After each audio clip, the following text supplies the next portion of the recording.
ஆமா. ஹாய் செல்லம்ஸ், வாங்க இன்னைக்கு நம்ம வீட்ல என்ன ஸ்பெஷல்னு பார்க்கலாமா? பார்க்கலாமே வாங்க. அதுக்கு முன்னாடி ஹாப்பி பர்த்டே செல்லக்குட்டி. தேங்க்யூ செல்லம்ஸ். நிறைய பேர் வாழ்த்துக்கள் சொல்லியிருக்கீங்க. அவங்க எல்லாருக்கும் என்னோட மனமார்ந்த நல்வாழ்த்துக்கள். அதுக்கப்புறம் இன்னைக்கு அம்மாவோட பர்த்டே. இன்னைக்கு பிறந்த நாள் திருமண நாள் கொண்டாடும் அனைவருக்கும் எங்கள் மனமார்ந்த நல்வாழ்த்துக்கள் செல்லுங்களா. வாழ்க வளத்துடன் எப்போதும் மகிழ்ச்சியா நிம்மதியா சந்தோஷமா இருங்க பட்டுக்குட்டீஸ். ஓகே வாங்க இப்ப பாத்துருவோமா? பார்க்கலாமே வாங்க. இன்னைக்கு காலையில் டிஃபன் வந்து நம்ம வீட்டில் சூப்பரான ஒரு பொங்கல், வெண் பொங்கல். பப்பு பர்த்டேக்கு பப்புவே சமைச்சிக்கிச்சு. ஆமாம், குழந்தைங்களாம் கொஞ்சம் டயர்டாக இருந்தாங்க. அது இல்லாமல் இன்னைக்கு ஒரு vlog வரும் பாருங்க. வந்திருக்கோம் கூத்துல கடவுளே. நான் கொஞ்சம் நஞ்சம் இது இல்லை. அதுக்கப்புறம் தேங்காய் சட்னி வச்சுட்டேன். காலையிலேயே நம்ம கோபி தம்பி லாவண்யாலாம் பார்க்க வந்திருக்காங்க. சட்னி, தேங்காய் சட்னி வச்சு பொங்கல் பண்ணிட்டேன் எல்லாருக்கும். கெட்டு சட்னி. ஆமாம், காஃபி போட்டோம். இது இந்த காஃபி, கடுங்காப்பி. இதுதான் நம்ம வீட்டு ஸ்பெஷல் இன்னைக்கு. மாம் பர்த்டே ஸ்பெஷல் சுட சுட சோறு.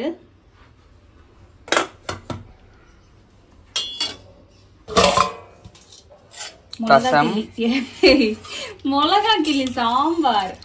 சாம்பாரா? ரசம் மாதிரி இருக்கு ப்ரோ. அது மேல கலர்னாதான் சரியா இருக்கும். ரசம், மிளகா கிள்ளி சாம்பார். இது என்ன சிக்கன் பாவக்காய் பொரியல். ஏ பாவக்காவா? இது நீ தானே வாங்கிட்டு வந்து கொடுத்த பாவக்காய். வாங்கிட்டு வந்த பாவக்காய் பொரியல் பாருங்க, சூப்பரா இருக்கா. சிக்கன் தொக்கு கைஸ். முட்டை போட்டுட்டேன். நல்லா கலரு. இந்த பக்கம் இவனை மட்டும் ஏன் மஞ்சள் புகழ்ச்சி நீ பண்ற? எல்லாரையும் வந்து கலரி விடு சரியா? சரியா? ஓகே. எப்படி இருக்கு? சூப்பரா இருக்கு. பார்க்க சாப்பிட்டாலும் நம்ம டேஸ்டா இருக்கும். தெரியும், சாப்பிட்டாலும் நல்லதா இருக்கும். சிக்கன் தொக்கு. வாவ், கேஸ்தரி. ஏ கேசரி அத்தை மாதிரி சொல்லாத. எங்க அத்தை கேசரின்னு தான் சொல்லுவாங்க. கேஸ்தரி. கலர் பொடி வந்து ரொம்ப கம்மியா போட்டேன் நான். ஏன்னா எங்களுக்கு டார்க்கா சாப்பிட்டா பிடிக்காது. அம்மாவே லைட்டா தான் போட்டு சாப்பிடுவாங்க. பிடிக்குமே. ஏ சொன்னா கேட்கணும் ஜி. கைஸ், எங்க அக்கா ஜம்முனி ஒரு வேலை ஒன்று பண்ணி முடிச்சு. காய்ஸ், காலைல அப்லோட் பண்ண வீடியோ நானே டெலிட் பண்ணிட்டேன் என் கையால. பண்றது இதான் கைஸ், அம்மாவோடைய பர்த்டே ஸ்பெஷல் சமையல். சிம்பிள் தான், ஆனா சூப்பர் டேஸ்டியான சமையல். அம்மாக்கு இதுதான் வேணும்னு சொல்லிட்டு நாங்களே சமைச்சிட்டோம். பூச்சக்குட்டி வேற லெவலில் சமைச்சிட்டாங்க. விரும்பின மாதிரி சாப்பிட போகிறோம். இன்னைக்கு ஒரு பிடிச்ச எல்லா ஸ்வீட்டில் டிஃபன் என்ன லஞ்ச் என்ன மறக்காமல் கமெண்ட் பண்ணுங்கள்.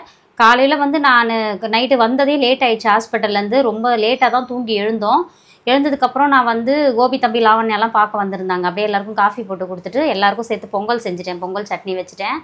எல்லோரும் சேர்ந்து சாப்பிட்டதுக்கப்புறம் கொஞ்சம் நேரம் கழித்து போய் நாங்கள் படுத்துட்டோம். மறுபடியும் உடம்பு ரொம்ப முடியல. நான் எனக்கும் அப்பாவுக்கும் போய் படுத்தாச்சு. நல்லா தூங்கிட்டோம். பூஜா குட்டி தான் வந்து சமைச்சிருந்தாங்க. நல்லா சமைச்சிருந்தாங்க. சமைச்சிட்டும் வந்து எழுப்புனாங்க. என்னால் எழுந்துக்கவே முடியல. இல்லைம்மா நீங்கள் சாப்பிடுங்க, நான் அப்புறமா எழுந்து சாப்பிட்டுக்கிறேன் அப்படின்னு சொல்லிட்டு அதுக்கப்புறமா தான் போயிட்டு குளிச்சுட்டு வந்து சாமி கும்பிட்டுட்டு இப்போ தான் வந்து வீடியோஸ் எடுத்துடலாம் அப்படின்னு சொல்லிட்டு வந்திருக்கிறோம்.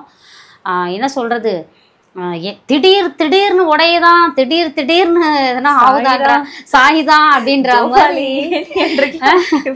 அந்த மாதிரி தான் இது போச்சு நேற்றுக்கு டே. எங்களுக்கு வந்து என்ன சொல்கிறது, ரொம்ப அம்மா அழுதுட்டேன் நேற்றுக்கு. அப்பாவுக்கு அப்படி ரத்தம் அப்படி ப்ளீச்சிங் இப்படி பிடுங்கி நடிக்கிறத பார்த்துட்டு அழுதுட்டேன். அந்த இதில் ரத்தத்தில் வழுக்கி நான் தொம்முன்னு உழுந்து கால் ஒரு பக்கம் மடக்கிக்கிட்டு இந்த ஷோல்டர் வந்து கீழே ஊனிட்டேன். துடிச்சிட்டேன்.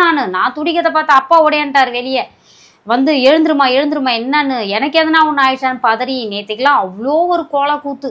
எல்லா கோலை கூத்த முடிச்சிட்டா வந்து வண்டி பஞ்சர் அங்கே சவிதாவிலேருந்து இருந்தா. இதெல்லாமே முடிச்சுட்டு கரெக்டாக பார்க்குறோம், மணி 12. அம்மாவோட பர்த்டே வந்துருச்சு. உடனே ஒரு விஷ் பண்ணிட்டாங்க. முருகனுக்கு ஒரு அரோகராவை போட்டுட்டு போன துன்பெல்லாம் போட்டோம். இனி வர வாழ்க்கையாவது நிம்மதியாக இருக்கட்டும்னு சொல்லிட்டு ஒரு வேண்டுதல் அப்படியே முருகன் கோயில் வழியாக வந்து அந்நேரத்துக்கு ஒரு வேண்டுதலை போட்டுட்டு தான் வீட்டுக்கே வந்தாச்சு. வந்து இவ்வளோ நடந்துச்சு. இதெல்லாம் என்னென்னா வாழ்க்கையில் வந்து ஒரு பக்குவம் தான். அடுத்த கட்டத்துக்கு போகும்போது கொஞ்சம் இந்த மாதிரிலாம் வரும். நிறைய பேர் சொல்லியிருந்தாங்க வீடு கிரகப்பிரவேசம் பண்ணால் அடுத்தது வந்து இந்த மாதிரிலாம் நடக்கும், அதெல்லாம் பயப்படாதீங்க சொல்லிட்டு ஆறுதலாக நிறைய கமெண்ட்ஸ் பார்த்துருந்தேன். அதோடவே சேர்ந்து எனக்கு வாழ்த்து வேற, தப்பாக எடுத்துக்காதீங்கம்மா நான் வாழ்த்துறேன் உங்களை அப்படின்னு சொல்லிட்டு. என்ன சொல்கிறது, இன்பம் துன்பம் கலந்தது தான் வாழ்க்கை. அப்படி தான் போயிட்டு இருக்குது. அதுக்கப்புறம் என்ன சொல்கிறது, எல்லாமே ஓரா சிறப்பாக முடிஞ்சிச்சு. எனக்கு இன்னைக்கு ஒரு வெறுப்பா, காலையில் வீடியோ அப்லோட் பண்ணிட்டு மதியம் டெலிட் பண்ணி அவளே பண்ணிட்டு இருக்கிறா யூடியூப்ல ஃபர்ஸ்ட் போட்டதை. அது எப்படி வந்து குழந்தையே தெரியாம பண்ணிட்டாங்கன்னு தெரியல. ஆக்சுவலி வந்து இன்னொரு வீடியோ அப்ரூவல் வாங்கிறதுக்காக 2 வீடியோ அப்லோட் பண்ணியிருந்தேன். அது ரெண்டுமே அப்ரூவ் கிடச்சிருச்சு எனக்கு. அது வந்து பிராண்ட் கிட்ட அப்ரூவ் வாங்கினோம்.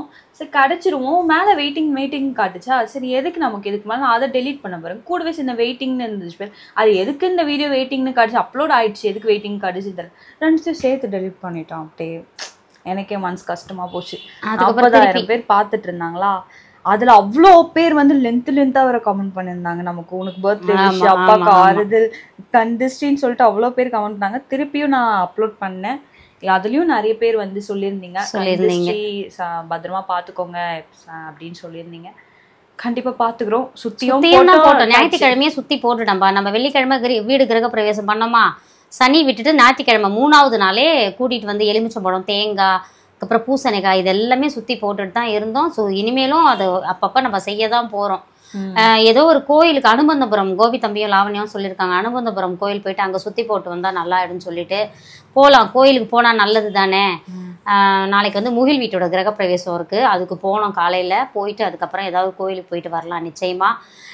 அதாவது என்ன, நாங்கள் நல்லா இருக்கோம். நிறைய பேர் வந்து கமெண்ட் பண்ணிகிட்டே இருந்தீங்க. அதுக்கப்புறம் அம்மாவுக்கு அந்த அலர்ஜி என்ன ஆச்சுன்னு கேட்டிங்க. அதெல்லாம் ஒன்றுமே இல்லை, சாதாரணமாக நல்லா ஆயிடுச்சு. அதுவாக ஒரு 2-3 நாள் குளியல் பொடி போட்டு குளித்தேன், அதனால் எதுவும் இல்லை, நல்லபடியாக அதுவே போயிடுச்சு. அப்புறம் வாழைப்பழத்தில் பெருங்காயம் வச்சும் முழுங்கினேன். அது எந்த பூச்சிக்கடியாக இருந்தாலும் அந்த மாதிரி பண்ணும்போது சரியாயிடும். உங்கள் எல்லா கேள்விக்குமான பதில் அம்மா சொல்லிட்டேன். நிறைய பேர் கேட்டுட்டே அம்மா சொல்கிறாங்க, ஆனால் டாக்டர் கன்சல்ட் பண்ணிக்கோங்க, அவங்கவுங்க பண்ணிக்கோங்கப்பா. எனக்கு நடந்த சொன்ன மாதிரி பூஜை சொல்கிறவங்க எனக்கு நடந்த அனுபவம் தான். உங்களுக்கு ஏதாவது ஸ்கின்ல அந்த மாதிரி இருந்துச்சுன்னா நீங்கள் உடனே டாக்டர்கிட்ட போயிடுங்க, ஓகேங்களா. என்னோட வயசுக்கும் அனுபவத்துக்கும் ஏற்ற மாதிரியான மருந்துகளை நான் எடுத்துக்கிறேன். ஸோ நீங்கள் வந்து அவங்கவுங்க இருப்போம், அதனால நீங்கள் டாக்டர்கிட்ட போயிடுங்க, சரிங்களா. அதுக்கப்புறம் நம்மளோட இயற்கை சந்தை பொருட்கள் தேவைப்படுறவங்க வாட்ஸ்அப்க்கு ஒரு ஹாய் மெசேஜ் அனுப்பி டீட்டெயில்ஸ் சென்ட் பண்ணுறேன். வாழ்க வளத்துடன். Spread positivity, love you all. உங்களோட பர்த்டே விஷஸும் கமெண்ட்ல சொல்லிடுங்க. டடா, பாய் பாய்.